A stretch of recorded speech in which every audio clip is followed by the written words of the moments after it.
Iconic Tintin movie credit sequence. Credits play over a fast-paced mini-action adventure, giving a flavor of who Tintin is and the exotic places he finds himself. A sense of the history of the character, placing him in context for both a long-time reader and new moviegoer. As the credit sequence ends, we push in towards a brilliant orb, which separates into swirling colors and transforms into Street Market Day, the swirling colors of an artist's palette. A street artist, bearing an uncanny resemblance to Herge, is sketching a young man with his back to the camera. They are in the middle of a busy street market. Very nearly there, sir. I have to say, your face is familiar. Have I drawn you before? Tintin, off-camera, responds. Of course. I've seen you in the newspaper. You're a reporter? Angle on. A white dog is sitting, looking a little bored, at the subject's feet. The dog whimpers. I'm a journalist. Be patient, Snowy. Not much longer. What's this? Better follow him. Snowy leaves to follow the man, who deftly picks the pockets of market patrons as he goes. Snowy trots through the crowd, keeping his eyes on the pickpocket. I'm watching you. The pickpocket bumps into another market patron and snatches their wallet. Pickpocket, I do beg your pardon. Snowy follows the pickpocket as a hand continues to snatch wallets and handbags from their unsuspecting owners. Tintin, look at this. Tintin's eyes catch something in the reflection of a stall selling cheap antiques. Look at that ship. That's a very unique specimen, that is. Tintin and Snowy walk towards it and bend down to take a closer look. Tintin leans in closer, the intricate detail of the model ship filling the frame. Tintin, triple-masted, double decks, 50 guns. Isn't she a beauty? From an old sea captain's estate, Tintin the Unicorn, man-o'-war sailing ship. It's very old, that is 16th century. Tintin 17th, I would think. Reign of Charles I, Tintin Charles II.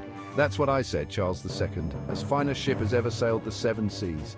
You won't find another one of these, mate. And it's only £2. Tintin, I'll give you £1. Done. Crabtree stands as Tintin pays him. Barnaby, a large man in a tight blue suit, is lumbering through the market, distracted and under pressure. Crabtree lifts the model ship from the case and hands it over. Oh, gently does it. Barnaby continues to shove his way through the crowd. Market patron, excuse me! There you go, careful! Hey, bud. Barnaby arrives at the stall out of breath. How much for the boat? I'm sorry, I just sold it to this young gent. Oh, yeah?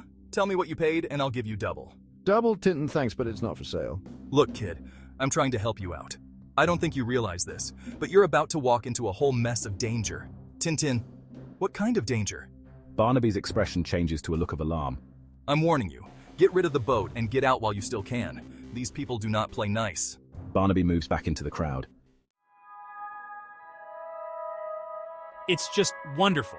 Don't bother wrapping it. I'll take it as is. Does anybody object if I pay by check? If you want to buy it, you'll have to talk to the kid.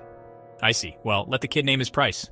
Name his price? 10 years I've been flogging bric-a-brac and I misname your price by one bleeding minute. Tintin, I'm sorry. I already explained to the other gentleman. American, he was. All hair oil and no socks. Tintin, it's not for sale. Then let me appeal to your better nature. I have recently acquired Marlinspike Hall, and this ship, as I'm sure you're aware, was once part of the estate. Tintin, of the late sea captain, the family fell upon hard times, lost everything. They've been living in a cloud of bad luck ever since. We are talking generations of drinking and irrational behavior. Tintin, I'm sorry, but as I told you before, it's not for sale. Saccharine glares at Tintin. Tintin, good day to you, sir.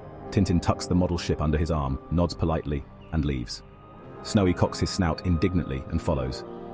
That young man, what's his name? Him, everybody knows him. That's Tintin.